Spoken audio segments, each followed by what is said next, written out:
You ever heard the name Jennifer Schuett? Yes.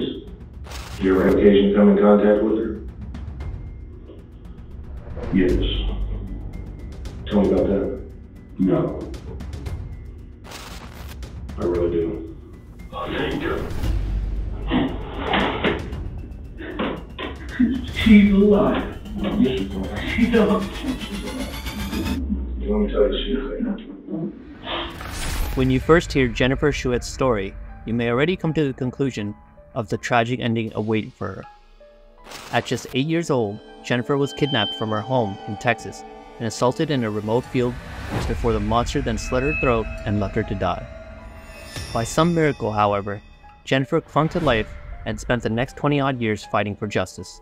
It was the summer break in August 1990, and 8-year-old Jennifer Schuett was enjoying the time off from school before starting the 3rd grade at Silbernagle Elementary School in Dickinson, Texas. Jennifer lived with her single mother, Elaine. The pair had an exceptionally close relationship, and Elaine worked hard to provide for her only daughter.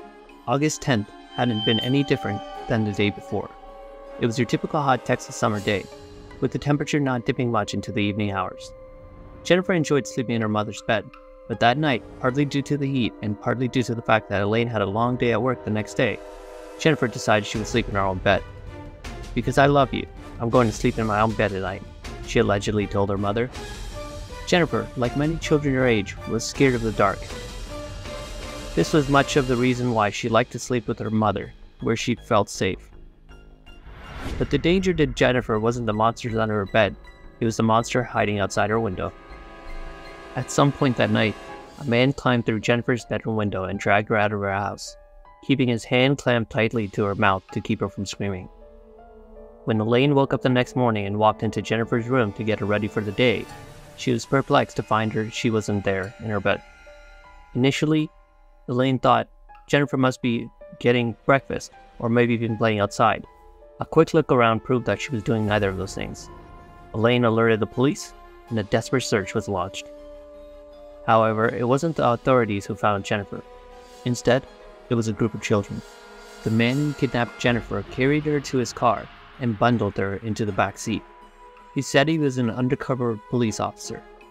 He then drove into the parking lot of her school and offered her candy. Naturally, Jennifer refused.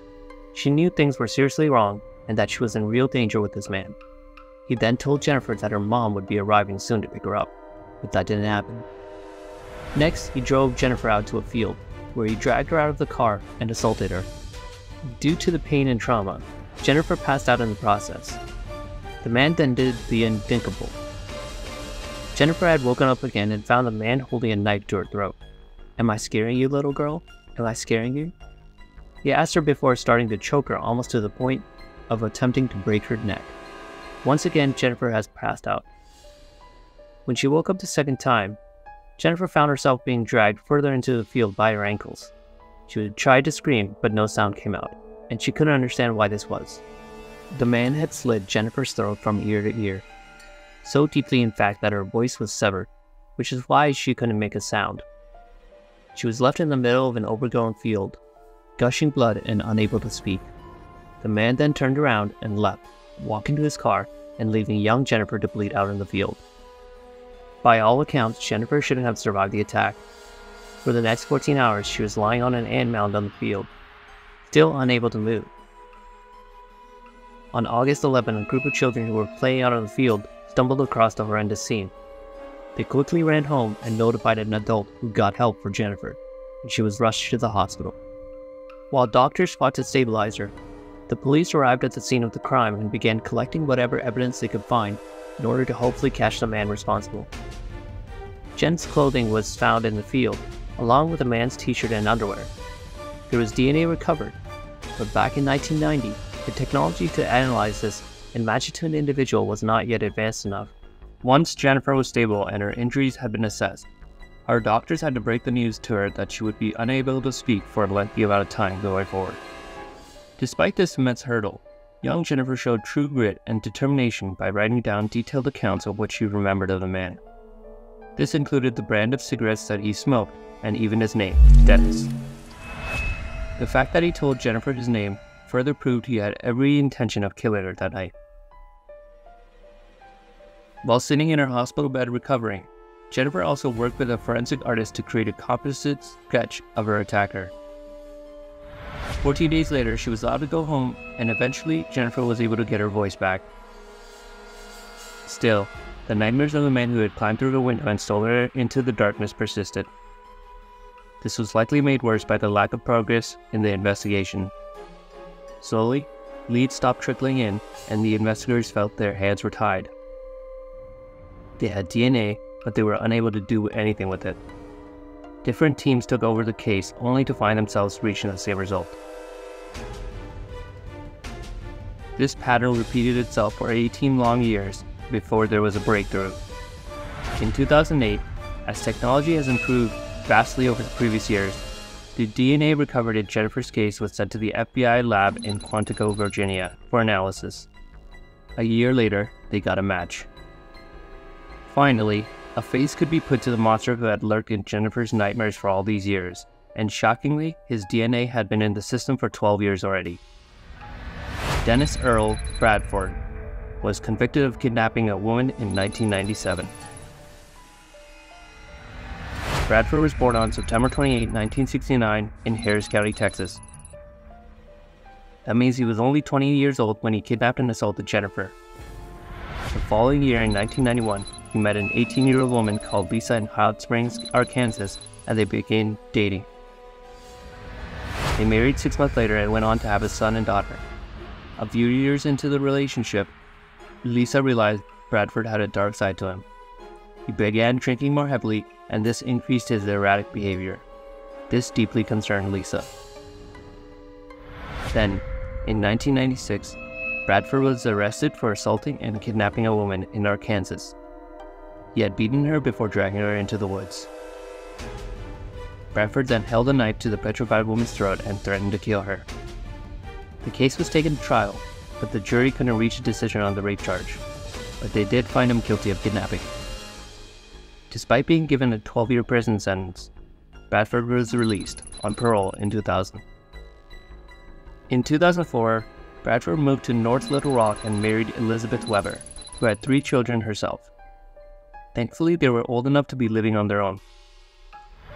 Bradford was on parole until April 3, 2008, and it seems he behaved for those 8 years. A year later, however, a woman was potentially saved from a worrying fate. It was September 10, 2009, and a police officer found Bradford parked at the end of a calm lane with a 19-year-old woman. "This is an area that is known for prostitution," the officer said to him. Bradford said he had picked up the woman at a local gas station and paid her to give him oral sex.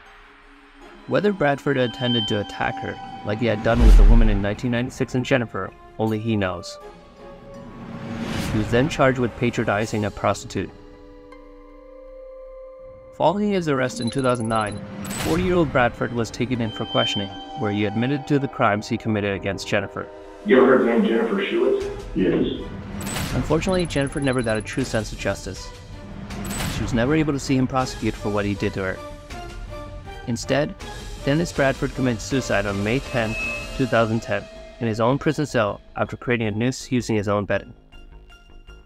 Speaking on his suicide, Jennifer said, "I really wanted to be a part of solving my own case.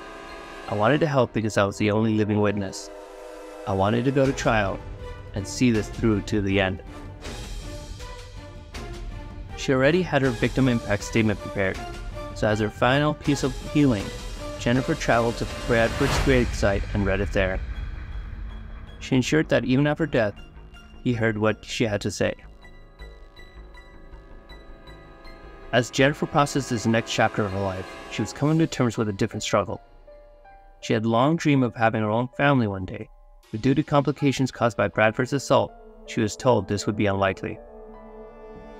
"I could just always kind of sense that something was wrong," Jennifer said. After years of trying to get help from doctors, and often being dismissed with painkillers, she was diagnosed with hydrosalpinx, a condition where fluid blocks the fallopian tubes. While she now knew what the problem was, the news was still devastating for Jennifer. It was as if Bradford had yet again affected her life. Jennifer underwent corrective surgeries and IVF with her partner Jonathan Martinez and received fantastic news that she was pregnant. She gave birth to a daughter named Jenna and then a son called Jonah.